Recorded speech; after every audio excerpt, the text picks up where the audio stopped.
नमस्कार दोस्तों, आप इस वक्त देख रहे हैं, मैं हूं धर्मेंद्र कुमार और आप इस वक्त देख रहे हैं मऊ घोसी धरौली में।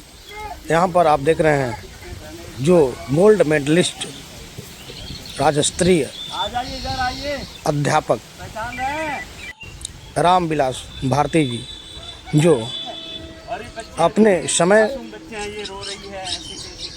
को बहुमूल्य समझकर और इन ईंट भट्टे पे काम करने वाले मजदूर बच्चों को अच्छा देखिए पढ़ना है, हम लोग पढ़ाई की तरफ, शिक्षा की तरफ आकर्षित कर रहे हैं। इनका एक प्रयास है। आगे आइए दिखाते हैं इनके कारनामे को।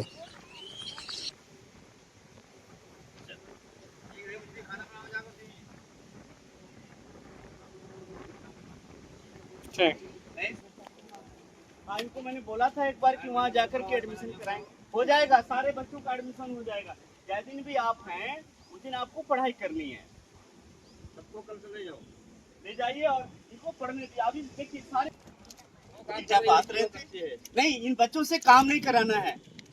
इन बच्चों को अधिकार है पढ़ने का, खेलने का अधिकार है, सुरक्षा का अधिकार है, पूरा सब कुछ है और इनका एडमिशन हो जाएगा।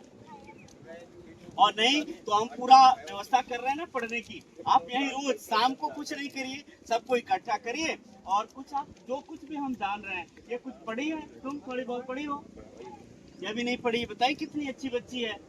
लो इधर से, आज से तुमको पढ़ना, इधर आओ, ये पेन लीजिए और कॉपी, आप जैसे भी आपको पढ़ना है ये सोचिए, ठीक है। आप अपना परिचय दें और यह जो कार्य है इसके विषय में आप लोगों को अवगत कराएं, कैसा कार्य है। मेरा जो ये वंचित समाज के बच्चे हैं, जो ईंट और भट्ठे पे काम करने वाले लोग हैं, आपने देखा है कि यहाँ इस ग्राम सभा में ये जो मखदूमपुर है, धरौली का जो एरिया है, इससे हमें बच्चे लगभग 300 बच्चे ऐसे हैं जो यहाँ घूमते नजर आए गए, मतलब पाए गए।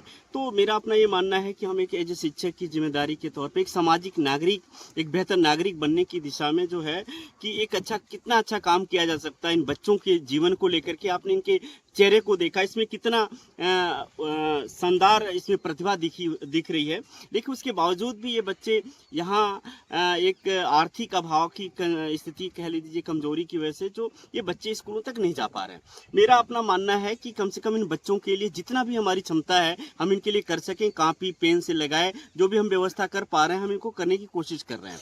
जो आर्थिक रूप से कमजोर है, वंचित समाज हैं अथवा जो पिछड़े समाज हैं, जो सामाजिक रूप से अगर देखा जाए, तो इन सारे बच्चों के लिए हमारा एक अपना प्रयास है कि इन बच्चों के सुख दुख में अगर सहयोग कर पाते हैं, इन बच्चों को भी अगर शिक्षा की मुख्य धारा से अगर हम जोड़ पाते हैं, तो मुझे लगता है कि एक शिक्षक की भूमिका हमारी महत्वपूर्ण होगी। एक सामाजिक जो हमारे दायित्व हैं एक बेहतर वो कर सकता हूँ। तो मुझे लगता है कि इसी दिशा में मैंने एक प्रयास किया। आरटी भी कहता है कि कम से कम 14 साल के बच्चों को जो है निःशुल्क शिक्षा देना है। तो ये बच्चे जो ऐसे जो भट्टे पे दिख रहे हैं, जो वंचित समाज के हैं, जिनका अपना कोई ठिकाना नहीं है, लेकिन इन बच्चों के लिए भी इनके कॉपी पेन और जो भी इनकी सामग्री हम दे पा रहे हैं, जाके ये बच्चे एक शिक्षा प्राप्त करके एक बेहतर समाज की दिशा में इनके भी अपने सपने बढ़ सकें। इनके सपने ही मुझे लगता है कि छीन लिए गए। ये सपने नहीं देख पा रहे, इनके सपने एक ईंट भट्ठे से ऊपर का नहीं हो पा रहा है, इसी इनकी बाहर की दुनिया नहीं हो पा रही है। तो मैं एज ए यहाँ आकर के मैं कोशिश कर रहा हूँ कि हर महीने आकर के या जितना भी समय हम दे पाएँ, इन बच्चों के बीच आकर के इनकी गार्जियन से मिल करके कोशिश करें कि इन्हें जागरूक किया जा सके और ये बच्चे कम से कम शिक्षा प्राप्त करके इनके भी सपने बड़े हो सकें और ये सपने भी सोचें कि हम इस देश के एक बड़े नागरिक के बन सकते हैं, बड़े पदों पे जा सकते हैं, IAS बन सकते हैं, PCS बन सकते हैं, एक अच्छा राजनेता बन सकते हैं, एक अच्छा नागरिक बन सकते हैं। इन्हीं सपनों को दिखाने की दिशा में मैंने एक छोटा सा ये प्रयास जितना हो सकता है मैंने कोशिश किया है।